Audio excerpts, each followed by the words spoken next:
So this is a comparison of two different motorcycle wheel chocks.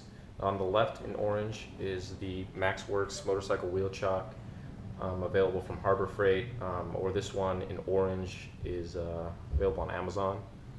I think it's around 50 bucks, 45 to 50 bucks, depending on Amazon's pricing at the time. And then on the right is it's kind of a knockoff Baxley wheel chock, available on Amazon as well for 85 shipped. I was just shopping between different wheel chocks. I also tried the Trackside wheel chock from Cycle Gear, which was complete and utter garbage. Actually almost dropped one of my bikes on it. Took like 3 people to pull the bike out of the chock. But both these chocks are decent, but they're kind of completely different. I guess I'll show you the stability of this chock first. This is the imitation Baxley. I'll put a link below in the description. But as you can see, once the bike's on there, I can get some pretty good shakes, and the bike doesn't go anywhere. It's pretty stable, and it's also pretty easy to pull off the stand, put back on. So nice and quick, and again, really stable.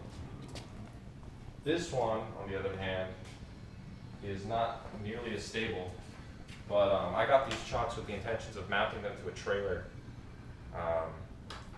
So for purposes of that, I'd say the one on the left would work, this orange one.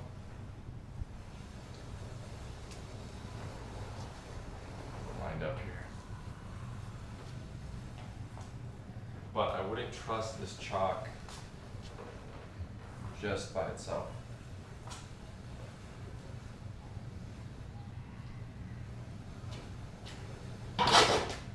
And you can see why it's stable. So it skids around, so you can see trying to load it with one person. So what you kind of got to do is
So you can see I kind of had to do this weird method of loading it. If you're going to be using it as a standalone chock, you definitely have to mount it to a piece of wood on the bottom, just to give it some more traction area, just so it sticks to the floor a little better and doesn't slide around when you're trying to load the bike on. Otherwise, you have to load it the way I just loaded it and use a rear stand, which kind of defeats the purpose of a chock.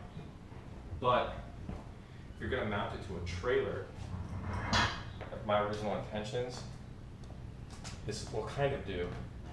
I can't really shake it nearly as hard as the other chock, and it kind of creaks around a lot. But it does do the job more or less. So I guess that's, up to you to determine whether that's worth it. At this chock at 45 bucks to 50 bucks, will get the job done if you add either a wood boarding on the floor of it just to help secure it, or if you mount it to a trailer or truck bed.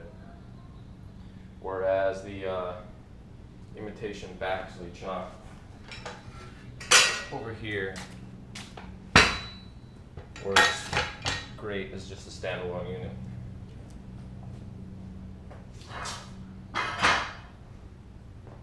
You can see actually right now the bike is leaned over, not quite straight, which is kind of scary, but it'll hold the bike On a trailer, you're gonna have, you know, tie downs and stuff to keep it up straight, but and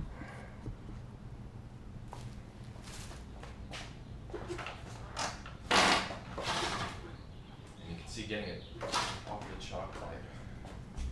Second person.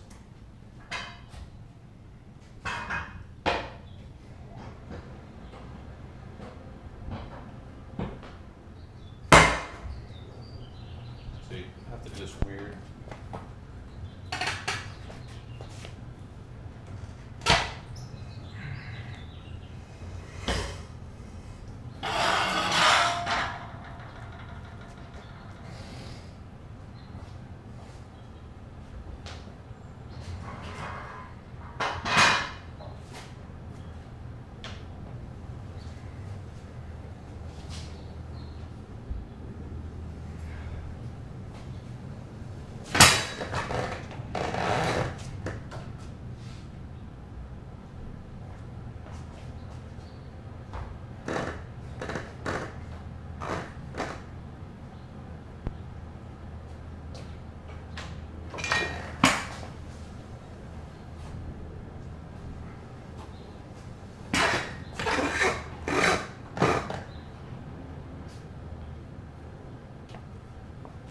So as you can see, this chock works great standalone, and at half the cost of the Baxley chock, I'd say it's well worth it, especially if you're going to be mounting like 2 of them to a trailer.